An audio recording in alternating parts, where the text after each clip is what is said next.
একজন সওদাগর জঙ্গলের পথ দিয়ে যাচ্ছিল। হঠাৎ তার চোখে পড়ল একটি সিংহ গাছের লতায় ভয়ানকভাবে আটকে আছে। কাঁদো কাঁদো কণ্ঠে সিংহ বলল, হে মানুষ, আমাকে সাহায্য করো, আমি তোমার এই উপকার কোনো দিন ভুলব না। সওদাগরের মন গলে গেল। সে এগিয়ে গিয়ে লতাগুলো কেটে সিংহটিকে মুক্ত করে দিল। কিন্তু মুক্ত হয়েই সিংহ গর্জন করে বলল, আমি খুব ক্ষুধার্ত, এখন তুমিই হবে আমার শিকার। সওদাগর অবাক হয়ে বলল, আমি তো তোমার উপকার করলাম, আর তুমি আমার সঙ্গে মন্দ আচরণ করতে চাও? সিংহ উত্তর দিল, হ্যাঁ, নেকির বদলা তো বেয়াদবিই হয়। দুজনের মধ্যে তর্ক শুরু হলো। শেষে সওদাগর বলল, চলো কোনো তৃতীয় জনের কাছ থেকে বিচার করাই, সে যা বলবে সেটাই মেনে নেব। তারা বিচার চাইতে এগিয়ে চলল। কিছু দূর যাওয়ার পর তারা একটি গাধা দেখতে পেল। সওদাগর তাকে পুরো ঘটনা বলল এবং জিজ্ঞেস করল, তুমি বলো, নেকির বদলা কি বেয়াদবি হওয়া উচিত? গাধা দুঃখের সঙ্গে বলল, আমি যখন শক্তিশালী ছিলাম তখন আমার মালিক আমাকে দিয়ে খুব কাজ করিয়েছে। এখন আমি বুড়ো হয়ে গেছি বলে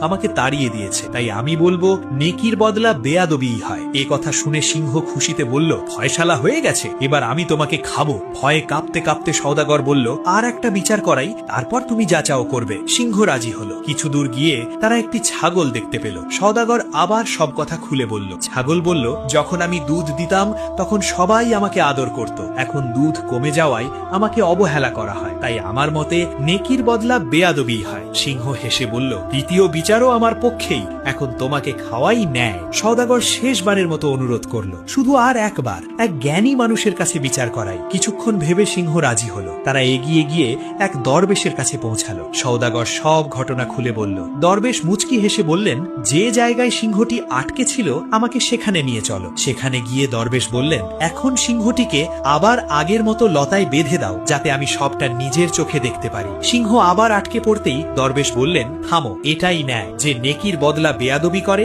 সে মুক্তির যোগ্য নয়। সওদাগর দরবেশের বুদ্ধিমত্তা বুঝে কৃতজ্ঞতা জানালো এবং নিরাপদে নিজের পথে চলে গেল। আর সিংহ লতায় আটকে থেকে ভাবতে লাগলো, নেকির বদলা বেয়াদবি নয়, বরং বেয়াদবির বদলাই বেয়াদবি।